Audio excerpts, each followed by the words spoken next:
gonna start this one and see where we get with it. This was one of the goal of the energy vampire, the goal of cretin, the goal of the narcopath, the goal of the narcissistic sociopath, the goal of the energy vampire, the goal of the shapeshifter, the goal of the destiny swapper, the goal of the destiny blocker. They want to block what you got going. Whatever you got is good. They want to take you away from that. You have purpose. They want to drain you.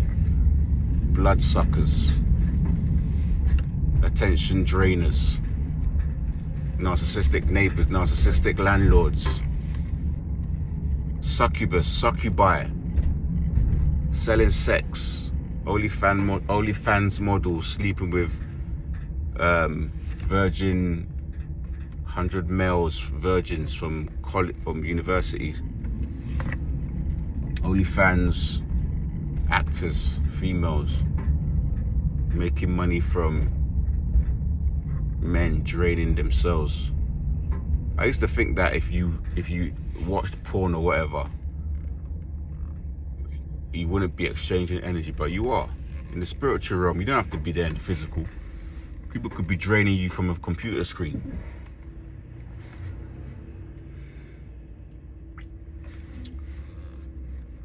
When I was in relationship number one, narc relationship number one, I remember when we I paid for this house and we lived together, and as soon as we were together, she moved straight into where I was renting. This was before we got the house together, which I actually paid the deposit for both of us. She moved into my flat. I was paying the rent, everything, bills, everything. And when I would ask her to just pay for the food, like literally the little food, she used to go nuts on me. But again, I was in that whole, well, I'm still dealing with lust. We all are, every day. But these narcissists, they sort of spend their life calling people with sex. They learn to master like pleasures, desires. It's all meaningless, by the way. It's all like, you know, the flesh. The spirit is strong, but the flesh is weak.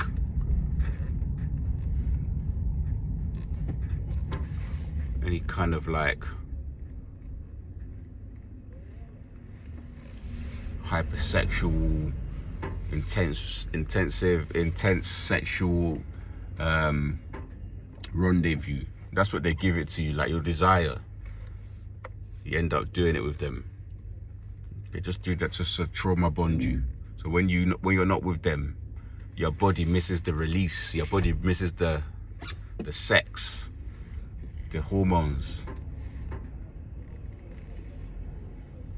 But she used to say one thing. She used to be like, "I'm gonna destroy you. I'm gonna destroy you." She used to say that to me. I dated one for a very short time. Because you know what it's like? It's like before you awaken, you're just literally having a pattern. You're just dating the narcissist after narcissist. And one of this lady goes to me, I'm gonna steal your soul, as a joke. But she weren't joking. After she came and she hung out at my flat, she left a cap, just a cap in my flat. This girl was texting me, calling me every day for weeks for a cap. What's a cap like? Literally nothing. They do it on purpose. They want that, like, they want to creep back into your life, but with something like not tangible. They start calling you up. Oh, I need that hat, that one hat. I need that one hat. You know, like my heart can't beat with that one hat. And I was working somewhere. It was so far, so I had to get up early and travel to this job. And I'll just have texts. I'll be at the job and there'll be texts about a cap. I'll be doing like something hard, like some sort of, you know, something that I didn't have much experience doing. You know, working on core, you know, having to fix things and not really knowing everything off head, not knowing, you know, the place. And I'll be getting texts or phone calls about a cap.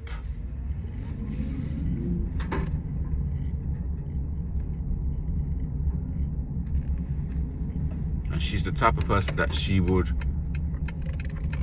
sleep with you, like physically sleep with you naked in a bed, but you're not allowed to touch her. But just to like tease you, it'll be like, you know, the kind of games that these people play. Or maybe they just kiss with you and then you're both naked in bed, and then out of nowhere they just turn their back to you and they're like, oh no, I need to sleep, I gotta get up tomorrow for work or something.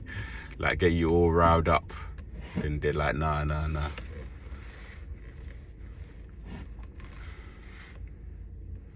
Yeah, man. These people are mentally challenged, but we know that anyway. We know that about them. They're crazy.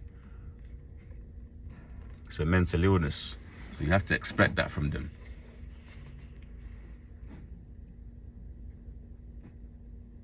But when I ended relationship number 1, the reactive abuse got to the point where we had this bike and I paid for the bike. But the bike, it was like a vintage, like old bike, so I kept having issues and I kept having to fix it.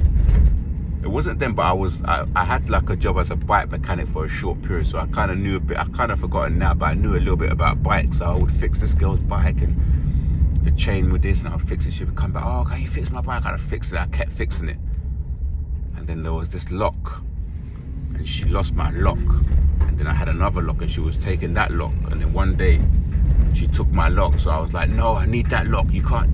How dare you take my lock? After one big argument. And I cycled around looking for this girl. Then I ended up grabbing her and picking up the bike and throwing the bike on the floor. Like literally, I trashed the bike. And after I trashed the bike, she reported me to the police, innit? So the police, they gave me a caution for damaged property or something. I can't remember what it was. And the police wanted to prove a point, so they put me in a jail cell for some hours. So I had to sit in a jail cell over a narcissist who literally got me to life. Well, I lost control basically. You know, it happens when you're dealing with these people. It's like all this hot, cold.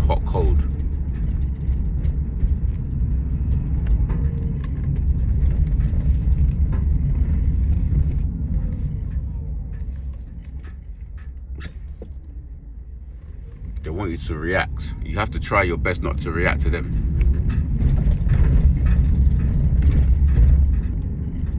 Literally, you have to try your best. Your emotions would be taken up, down, left, right, hot, cold, break up, not break up, silent treatment, withhold sex, flirt with your friends in front of you, cheat on you. She used to do this thing, we would have an argument. She would leave for the night, and then the next day she would turn up and she would be like, oh, like nothing happened. But I don't know now, I didn't know at the time, but she was going off and sleeping with people. So when they come back, it's like, you see, like sex is like a stress reliever for women.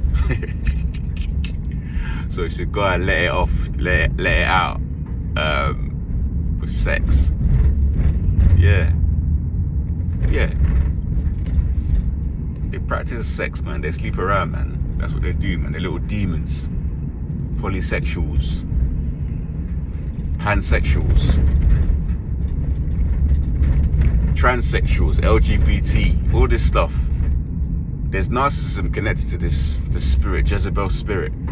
It's connected. You know, this like feminists and all this LGBT and transsexuals and all that. It's connected.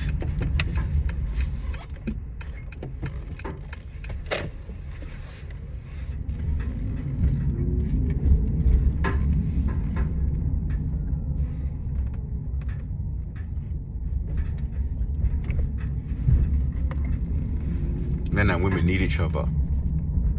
Well, both like two different, you know, strengths and weaknesses, but we go together.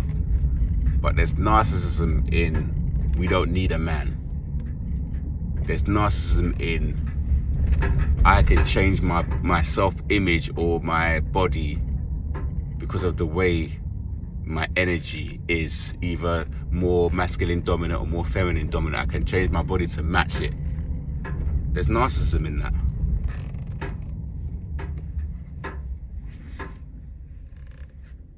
transhumanism, this Baphomet, you know, this satanic thing where it's like man and woman at the same time. There's narcissism in it. Do as thy will. Do what you want, no matter who you hurt, no empathy.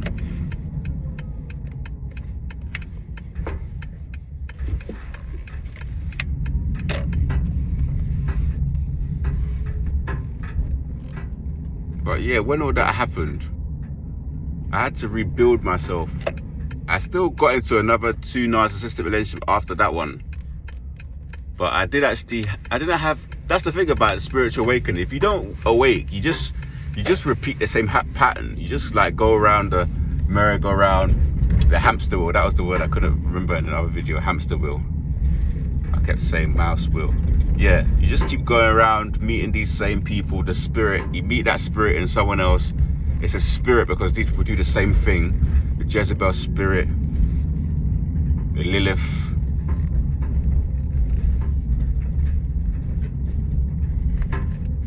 You just keep coming across them until you finally be like no, or until the abuse is so bad you have actually like no other option than to wake up to be like, no, I will not accept this behavior from nobody. I won't tolerate being treated like this by another human being ever again.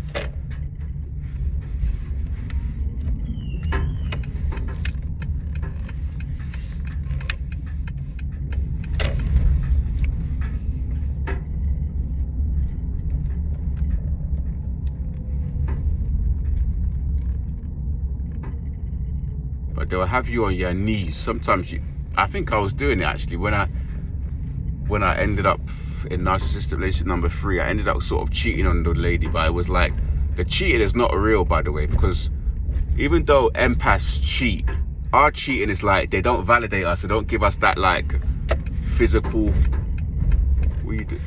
thing that, as if you're in a relationship, you get that kind of like,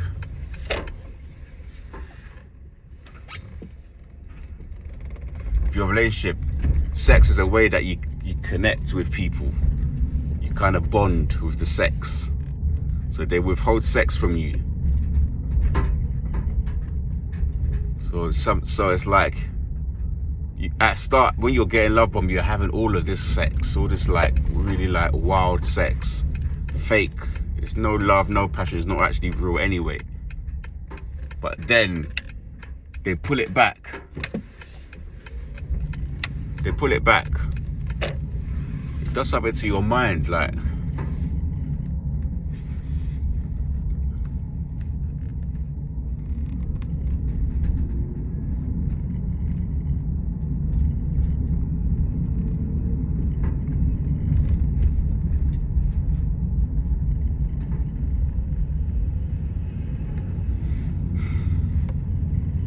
you cheat on them with someone, and the person you cheat with is another narc.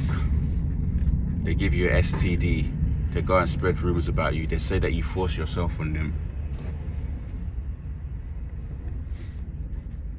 They're actually in cahoots with the narcissist. While you're cheating on the narcissist, they'll be texting someone, they'll be recording you. They'll be doing all this stuff behind the scenes. And you're just there, like unwittingly unknowing. That's why we have to get our lust under control, guys. Lust will actually make you lose your life. I tell you that now.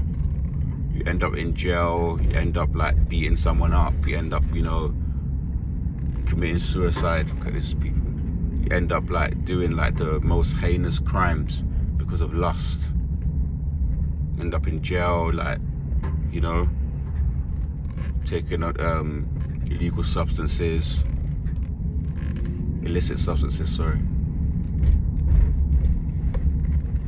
Drinking excessively, not going to work. You just end up this is basically the pattern that happens to you when you're around these energy vampires anyway, because they want you to be so low vibrational that you actually start becoming like, they call it narc fleas. You start becoming like them. You start indulging in nonsense, things that you wouldn't usually do. And even if you engaged in sin once every so often, like you would go to a rave and you would like do a pill like MDMA or whatever, acid or whatever. It becomes your whole lifestyle. That's why when you look at this whole P. Diddy and this court case, and people are acting like Cassie was this like innocent person. She might well have been innocent, but also that's a lifestyle. Going out, drinking champagne, taking illicit substances every few days. That's a lifestyle. Not everybody's lifestyle is going to be a lifestyle that we're going to understand and be like, yeah, yeah, this is strange. I wouldn't do it. We're all different. That was their lifestyle. She stayed. And the thing about narcissistic abuse, Puffy being a narc, is that, yeah, it can be hard to leave them. It's like you obviously you get Stockholm syndrome. So it's like they're the ones that are like that are giving you like comfort from the abuse, that they're the one dishing it out as well at the same time. So he would like buy her like jewelry or whatever. Or he would be nice for like 2 seconds. That's what they do as well. I have that with the narcissistic siblings. They'll be horrible to you, and then you get like a respite from the abuse for a few days where they're like nice and like buying you stuff, sending you money or whatever. You like, oh, they're actually all right, you know, maybe I over exaggerated. And you start gaslighting yourself, and then bam, out of nowhere, the abuse comes back. Silent treatment, smear campaigns, triangulations, projections, guilt, you know, Dava, all these things that they do. Mirroring you.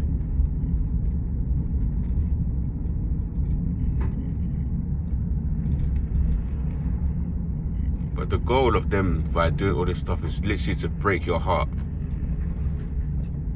I don't know if you got that from what I was saying. It's to break your heart.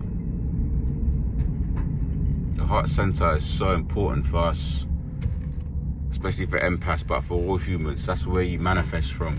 The heart is so important. People don't realize. When you want to like create your reality, that all comes from your solar, from your heart space, from your heart chakra.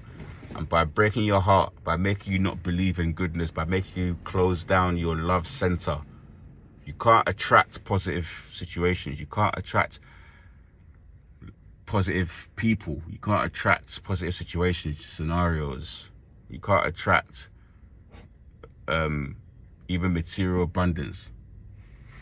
Empaths need to practice, you know, telling themselves that they deserve actually things also in this realm. I know why spirits leave very, very wealthy, but we also deserve to have nice things as well. You can buy yourself some nice little gold jewelry. I just recently spent some money on some new gym clothes, and that's something that I need to wear to the gym. But we deserve it. We always have guilt when we look after ourselves, but we're happy to spend money on other people. We need to stop that. Beautify yourself. Buy like some nice cream, expensive one. Toner, cleanser, eyelash, you know, moisturizer, whatever it is. Gua Sha jade stone, vitamin C, eye cream. Buy yourself nice things, man. Narcs do. They think we waste money. We only need a little bit of money and we do a lot with it. No, man, look after yourself. Treat yourself well. Self-care, self-love.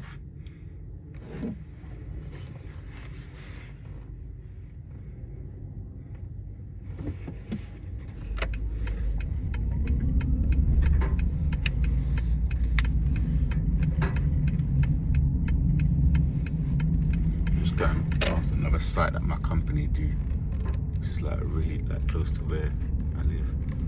There's a site here. There's no workers here, but this is a site. I could have been on this site. It's around the corner from where I live, but they put me on a site where I have to drive somewhere.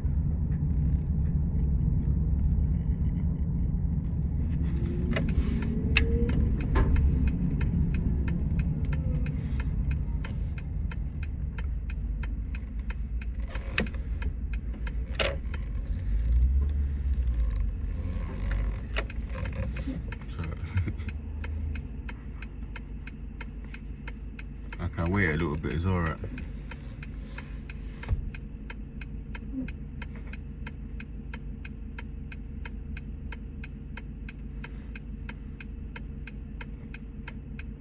And the cyclist coming up there, no problem.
Yeah, man, it's just a weird time at the moment, man.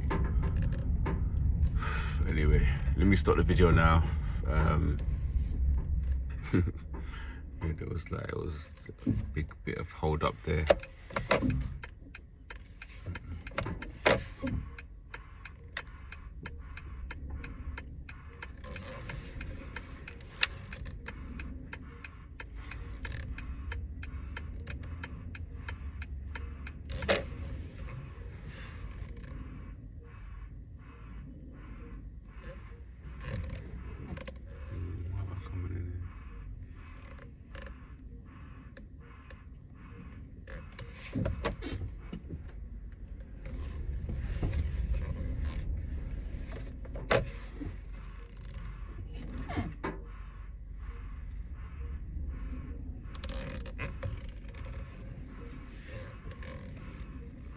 Coming in this way.